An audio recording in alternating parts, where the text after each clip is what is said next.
부활주일입니다. 여러분, 부활주일 어떻습니까? 하나님 앞에서 평안하십니까? 하나님께서 즐겁습니까? 오늘 찬양대에 할렐루야 찬송만 들어도 오늘 승리하는 것 같습니다. 오늘 여러분들께 한 소망이라는 것을 소개하고 싶습니다.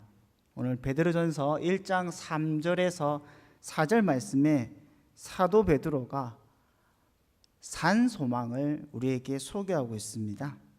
여기서 산 소망은 엘피다 조산이라는 단어인데요, 소망이라는 단어에 살다라는 단어를 붙여서 설명을 하고 있습니다. 이 단어는 말 그대로 산 소망, 진짜 소망, 참 소망이라는 의미가 되기도 합니다. 또한 전체적인 맥락 가운데서, 또 신학적인 맥락 가운데서 생명의 소망, 즉 하나님께로부터 오는 모든 좋은 것, 앞으로 하나님께로부터 오는 모든 좋은 것을 의미하기도 합니다. 또한 이 산 소망이라는 것이 바로 우리가 살아갈 소망, 이 땅에 우리가 발붙이고 숨쉬며 신앙생활을 할 소망에 대해서 말하고 있는 것입니다. 사도 베드로는 이 서신을 받고 있는 모든 성도들에게 우리에게 산 소망이 있다, 그 산 소망의 근거에 대해서 뭐라고 말씀하고 있습니까? 그것은 다 알고 있는 겁니다. 바로 예수 그리스도의 부활입니다. 우리 주 예수 그리스도의 아버지 하나님을 찬송하리로다. 그의 많으신 긍휼대로 예수 그리스도를 죽은 자 가운데서 부활하게 하심으로 말미암아 우리를 거듭나게 하사 산 소망이 있게 하시며, 예수 그리스도를 죽은 자 가운데 부활하심으로 우리를 거듭나게 하신, 이것이 바로 사도 베드로가 우리 가운데 소개하고, 또한 이 서신을 받고 있는 모든 교회들 가운데 소개하고 있는 산 소망인 것입니다. 우리는 베드로의 과거를 알고 있습니다. 지난 과거 베드로는 고난 당하시러 끌려가시는 주님을 배웠습니다. 그때 베드로는 예수님을 결단코 배신하지 않겠다라고 말하였지만은 닭이 울기 전 그는 3번씩이나 예수님을 부인하였습니다. 그리고 사도 베드로는 예수님께서 십자가에 매달려 돌아가신 것을 보았습니다. 그가 예수님의 수제자라면 예수님 곁에 서서 그 고통의 순간을 함께하고 다른 여인들과 함께 슬퍼하였을 것인데, 그는 오히려 주님을 멀리 떠났습니다. 주님을 멀리 떠나서 주님께서 주신 사명들을 다 버려버리고 옛 삶의 터전으로 돌아가, 더 이상 그는 사람 낚는 어부가 아니라 진짜 고기 낚는 어부의 삶으로 돌아갔습니다. 이런 베드로에게 소망이란 것은 물고기를 많이 잡는 겁니다. 많이 잡는 겁니다. 하지만 이런 베드로의 삶이 한순간에 바뀌었습니다. 언제입니까? 바로 부활하신 예수님을 만난 이후입니다. 사도 베드로는 부활하신 주님을 만나고서야 주님의 부활과 죽으심의 의미를 깨닫게 되었습니다.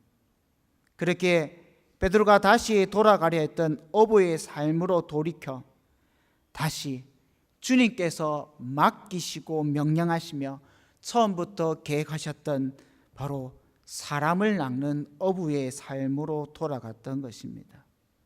이런 베드로가 지금 나의 산 소망, 내가 이 땅 가운데 살아가는 소망이 바로 부활하신 주님이다 라고 말하는 것은 정말로 그의 고백이 아닐 수 없습니다.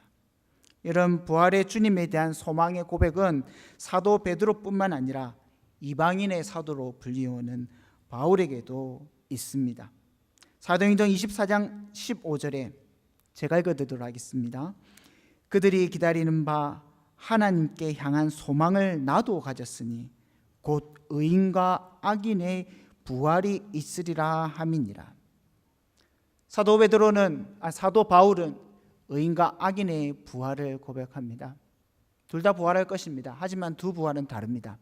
악인은 영원한 심판을 받기 위해서 부활할 것이며 의인은 하나님과의 영원한 교제와 하나님 나라에 들어감을 위하여 부활할 것입니다. 사도 바울은 그것이 나의 소망이다라고 말하고 있는 것입니다. 부활의 주님으로 말미암아 우리에게 있어야 할 부활은 두 사도의 산 소망이며 또한 베드로 서신을 받는 모든 서신서를 받는 이 교인들의 소망이었던 것입니다.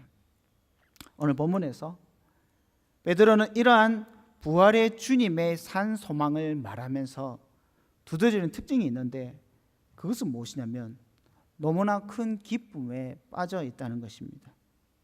3절 우리 주 예수 그리스도의 하나님 아버지 하나님을 찬송하리로다. 사실 저는 성경을 읽으면서 이전에는 이런 부분들이 그냥 넘어갔습니다. 늘 있는 말씀처럼 느껴졌기 때문입니다. 하지만 사도 베드로가 이렇게 고백하는 것은 단순한 입술의 고백이 아니라 상투적인 표현이 아닌 것입니다. 정말 기뻐서 이미 서신서에서는 먼저 안내 인사, 만남의 인사를 한 이후에 다시 한 번 더 우리에게 산 소망을 주신 하나님 앞에 송영을 올려드리고 있는 것입니다. 이와 같은 사도 베드로의 그 기쁨은 사도 베드로뿐만 아니라 이 서신서를 받고 있는 이 교인들도 어찌된 영문인지 다 기뻐하고 있습니다. 1절 8절을 보면 예수를 너희가 보지 못하였으나 사랑한도다. 이제도 보지 못하고 믿고 말할 수 없는 영광스러운 즐거움으로 기뻐하니. 사도 베드로가 하나님 앞에 기뻐하였고 또한 그의 성도들이 하나님께 기뻐했던 것은 그의 사역이 너무나 잘 되고 형통했기 때문이 아닙니다. 정말 놀라운 것은 이러한 기쁨의 그 표현과 하나님을 향한 찬양을 하고 있는 사도 베드로와 그의 수신자들이 처한 상황이 정말 녹록지 않는 상황이라는 것입니다.